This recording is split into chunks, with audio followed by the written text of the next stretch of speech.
हे बाबा धवलेश्वर महाप्रभु कलानंदीर धड़ा होइथिबा महाप्रभु धवलेश्वराय नमो नमः।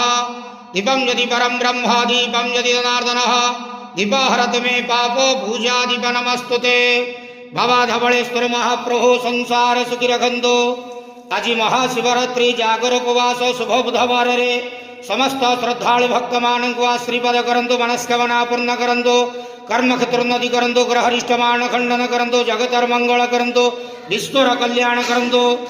समस्त गुआबसा भक्त मानकर मनस्कामना पूर्ण करंतु, सेवकर डाक श्रवण करंतु, आपणकर नाम विख्यात करंतु।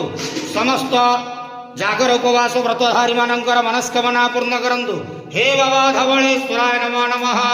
संसार सुखी रखंतु नंदे गवार हरि बोलो। आज महाशिवरात्रि जागर उपवास रे समस्त भक्त मान को आशीर्वाद करंतु नंदे गवार हरि बोलो। बाबा धवलेश्वराय नमो नमः।